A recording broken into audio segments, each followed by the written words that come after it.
hele moina dai kai nu le ro pui na ten min hip le tri ke ma mai chuanin kaldan ka thiam lo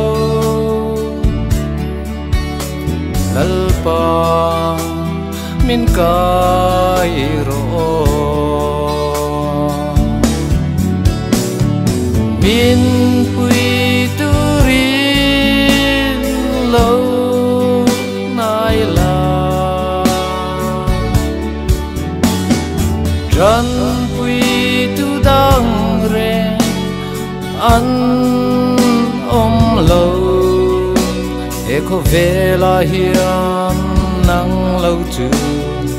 thir na tin reng ka thir puin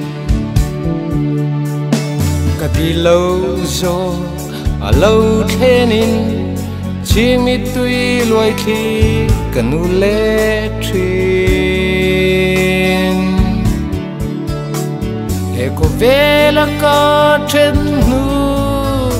tenga ye phong ngồi lung lên mây hiền min pui turin lâu nai la ran pui tu dang re an lo e ko vela hiam nang lo chu thir na tin reng ka thir puin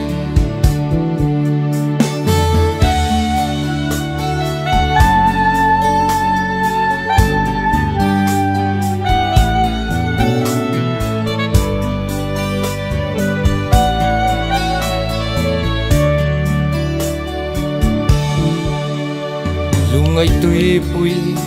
te lo rangin kanunan chimpil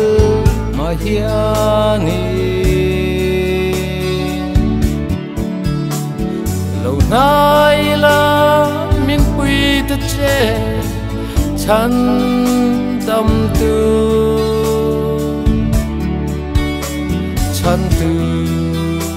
reng ka nei si lo min pui turin lo nai la